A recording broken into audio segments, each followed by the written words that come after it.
Hi, this is Semakhita Richter here. I want to refer to my previous video, which you see on my channel, Semakhita Richter. It shows me in military uniform when I served in the Army Reserves in 1971, from 1971, and I finished serving in 1977. In view of what's recently happened in the States with the recent investigation by the FBI, and the disappointment of the law enforcement situation, which has caused many unnecessary attacks on the freedom of Americans and the security of many Americans being in jeopardy because of the lack of respect for police, law and order, so on and so forth. I want to emphasize that in 1971, when I became part of the military, one thing that we had to go through was a security clearance. That might not be the same today. I do not know what's been happening in the last 50 years. My security clearance took place when I entered the military in 1972. But there were requirements for the security clearance to happen, and I want to read them because this is basically what they say is happening today. And it was similar to the experience I had before I entered the Army. The type of security clearance which I most likely received was called a confidential security clearance, and it was given to the vast majority of military personnel who are given this very basic level of clearance, and it must be investigated every 15 years. Well, I was only part of the Army Reserves for 6 years, which was a requirement at that time, so therefore I did not have to go through that 15-year cycle. I also remember that the type of work I was going to do, because I was scheduled to become a Morse code interceptor, was something that was included in the requirement of having a security clearance. It was something very important at that time.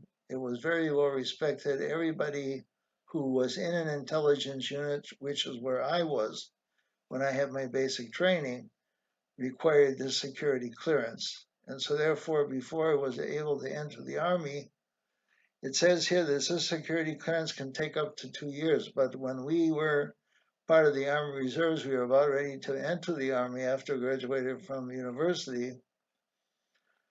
It did not take longer than a few months. And I clearly remember part of the security team that was investigating my security clearance visiting various people that I knew, especially the synagogue, the shul that my family was a member of.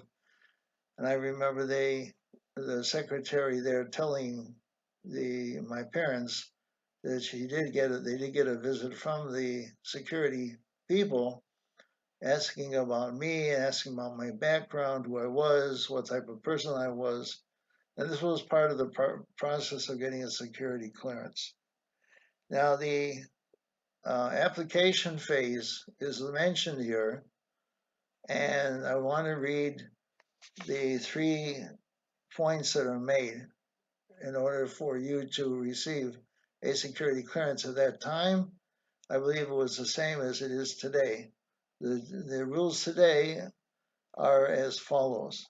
Applicants must go through the application phase, which involves verifying the U.S. citizenship, fingerprinting, and the completion of Personnel Security Questionnaire SF-86. The Defense Security Service conducts thorough background checks, and that's obviously the type of agency that visited the rabbi, as mentioned by the secretary at the time, that I originally was going to be going into the Army, and I was being investigated by these security service people.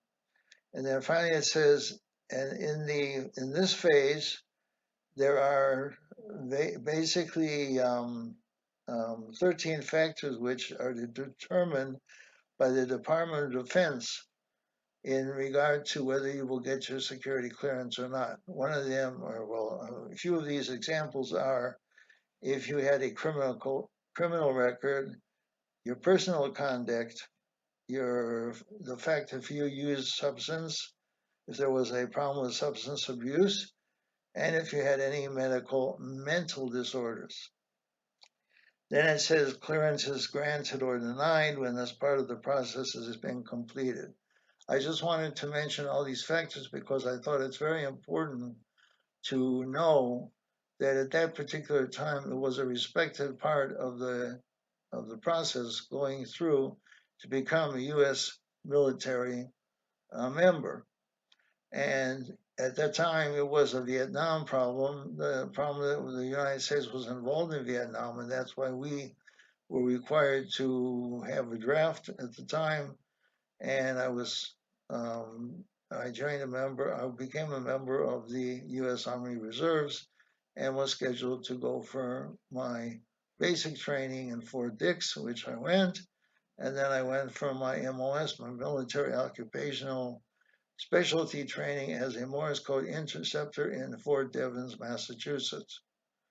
And I will continue to tie this story in with other aspects, perhaps at a later date, but I have other very interesting information and factors to discuss surrounding what's been happening lately.